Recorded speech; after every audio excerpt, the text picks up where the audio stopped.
Bonjour Sandra. L'essentiel de l'info, c'est avec vous et c'est maintenant. Confirme concernant Michael Harpon, l'assaillant de la préfecture de police de Paris. Durant une perquisition, les enquêteurs ont retrouvé une clé USB. Elle contient notamment des images de propagande de Daesh, mais aussi des coordonnées sensibles. Inquiétude extrême des policiers après cette découverte. Sébastien Savoie, Adélaïde Mangin. Lorsqu'ils perquisitionnent à Gonesse, le domicile du tueur de la préfecture de Paris, les enquêteurs trouvent notamment une clé USB.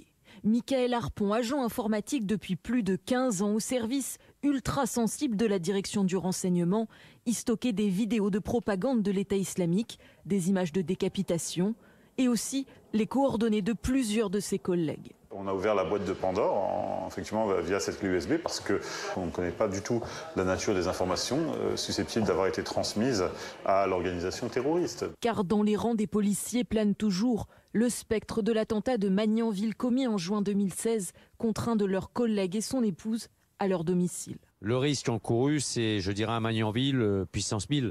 Donc, bien évidemment, mes collègues craignent énormément pour eux, pour leur famille. Qui dit famille dit conjoint, conjointe, enfant, proche. Donc effectivement, là, si tel est le cas, il va falloir que le ministère de l'Intérieur et tous les services du ministère de l'Intérieur prennent les mesures de protection de mes collègues sans délai. Quel usage Michael Harpon comptait-il faire de ces informations confidentielles et surtout a-t-il pu les communiquer à un tiers? C'est la question centrale qui se pose désormais.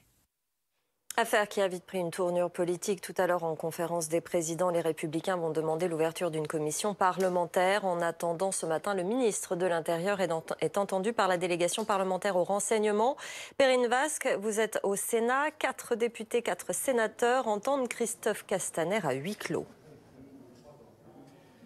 Oui, absolument. C'est la particularité de cette audition, de cette délégation qui brasse une matière très sensible qui est le renseignement, le secret défense. Donc cette audition, elle se fait à huis clos. Ni caméra, ni micro, ni même téléphone portable. Nous-mêmes ici au Sénat, nous ne savons pas dans quelle salle a lieu cette audition. Tous les accès nous sont bouché. Christian Cambon, le sénateur du Val-de-Marne, qui est président de cette délégation, nous disait ce matin que le ministre de l'Intérieur serait questionné sur des points extrêmement précis. 4 points essentiellement. À quel type d'informations l'assaillant a-t-il eu accès? Comment se fait la sécurité au sein de la préfecture de Paris? Comment est renouvelée l'habilitation des agents? Et puis enfin, comment est détectée la radicalisation? Parce que vous l'avez entendu dans le sujet, il y a un nouvel élément, cette clé USB retrouvée chez l'assaillant qui inquiète particulièrement le président de cette délégation. Je vous propose d'écouter Christian Cambon.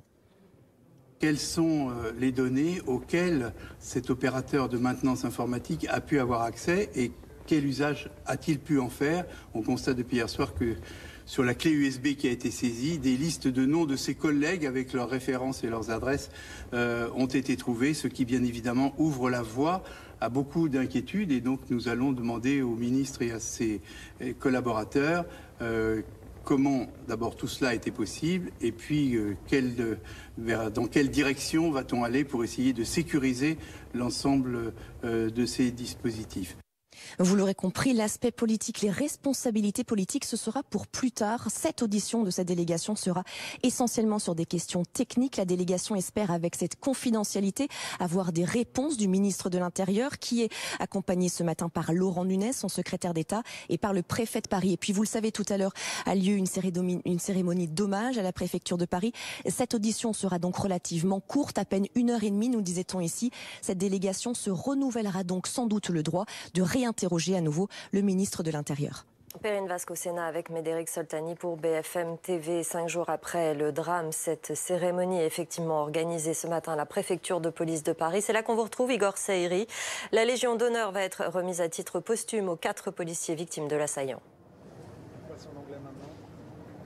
Oui, par Christophe Castaner, le ministre de l'Intérieur, aux alentours de 10h40. C'est la première étape de cette cérémonie qui se prolongera à partir de 11h à l'intérieur de la cour de la préfecture de police, avec une cérémonie présidée par le président de la République, Emmanuel Macron, accompagné de son Premier ministre, Édouard Philippe, mais aussi de la garde des Sceaux, Nicole Belloubet, et de la ministre des Armées, Florence Parly. Il tiendra un discours dans cette cour de la préfecture de police, là où l'assaillant a été abattu par ce jeune gardien de la paix, stagiaire de 24 ans. Et dans un dernier temps, le président de la République se réunira en privé avec les proches des victimes. J'ajoute 2 petites choses. D'abord, qu'un écran géant a été installé sur la place, le parvis de la préfecture de police pour que le grand public suive cette cérémonie à partir de 10h30. Et puis je voudrais aussi ajouter enfin que tout le dispositif policier a été mis en place et les gens qui travaillent sur l'île de la Cité sont filtrés